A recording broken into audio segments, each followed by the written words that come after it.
Once upon a time, there lived a young girl called Cinderella. Cinderella's mother had died, and so her father had married another woman who had two daughters. One day, Cinderella's father went to work and never returned. Cinderella was at the mercy of her stepmother and two stepsisters who made her do all the work of the house. It's morning, Cinderella. Where's our breakfast? Just a moment, stepmother. I am just bringing it out. As soon as Cinderella had laid the breakfast, the stepmother and stepsister started eating it.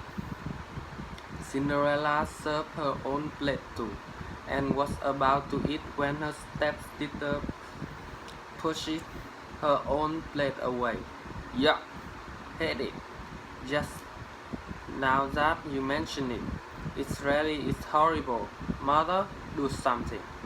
Cinderella, are you trying to kill us? What kind of food is this?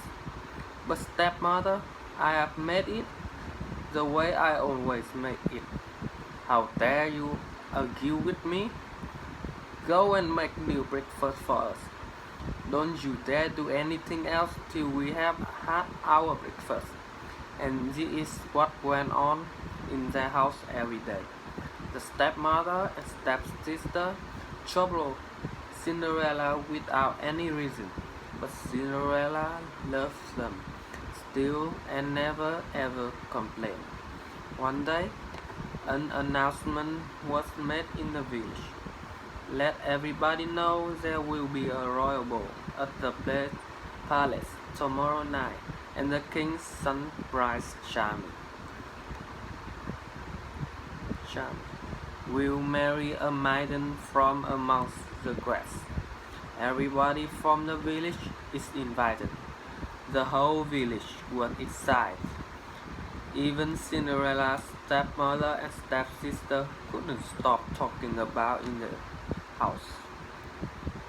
And that is how Cinderella found out about the ball. The royal ball, Prince Charming. The whole village is invited. I will finish my work quickly so we can all go together. Won't it be just wonderful? You, who said anything about you going? You will stay here and polish our shoes till you can see your face in them, and so with a heavy heart. Cinderella saw her stepmother and stepsister dress up and leave for the royal ball the next day. Once they had left, she cried bitterly. Suddenly, her room lit up, and Cinderella saw the most beautiful fairy she could imagine. She held in her hand a delicate wand. Who are you? Get up, child. I am your fairy godmother. I am here to get you to the royal ball. Really? I never knew I had a fairy godmother. But how will I get to the ball? I don't have anything to wear. You don't worry about that, my child. And so, in just a few minutes, Cinderella was ready for the royal ball. As she thanked her fairy godmother and got aboard the chariot, she received a word of caution from the fairy godmother. Remember to back home at 12. Otherwise, the spell will wear off. Soon Cinderella arrived at the palace. As she entered the great ballroom, everyone turned to look who this beautiful maiden was. Nobody could recognize her, not even her own stepmother and stepsister. Prince Charming walked to her. May I have this dance with you? Yes, your highness.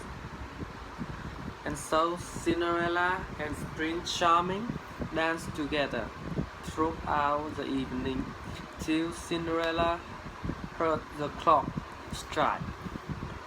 Fairy godmother was come back to her. She needs to get out of there before the clock struck 12. Without saying a word, she tore away from the prince's wraps and ran out of the palace. The prince ran after her. Wait, wait, what is wrong? Why are you running? I don't even know your name. But Cinderella dared not wait or even look back. Her beautiful gown was already turning into rags again. Her hair was coming loose from the perfect bun that fairy godmother had made for her.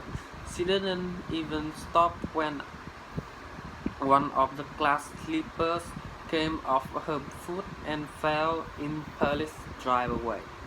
She ran out the palace gate and vanished into the darkness on a path that led to her room. Once home, she went back to polishing the shoe that had been given to her and decided never to speak to anyone about the ball. A few days later, two men from the palace showed up at the door. The lady that Prince Charming fell in love with left behind her glass slipper at the royal ball. The prince believed that such a beautiful slipper could fit only his beloved, and so we are asking all the girls in the village to try this slipper. The one whom it fits would be the one the prince will marry.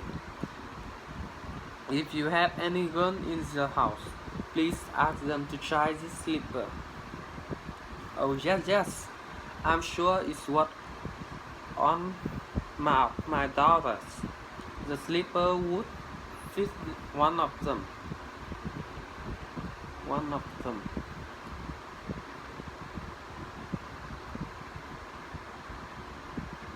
And so both the stepsisters tried to fit their foot into the slipper one by one.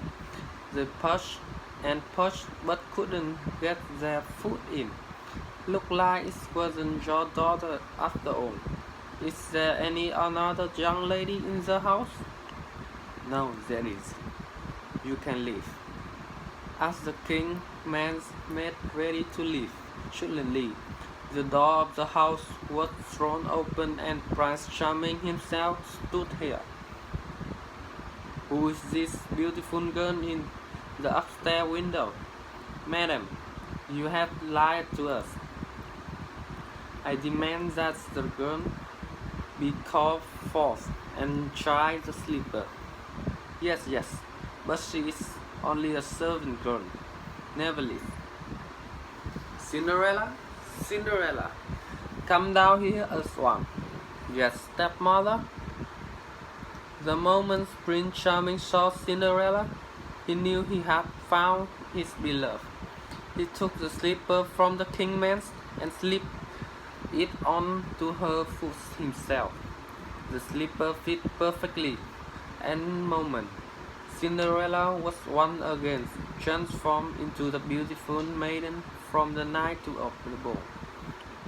Prince Charming took her to the place with him. He ordered that the stepmother and stepsisters be punished for lying to the kingman and treating Cinderella so badly and rudely. But being the kind-hearted person that he was, Cinderella asked for them to be forgiven. The prince fell in love with her even more for her generosity, and they lived happily ever after.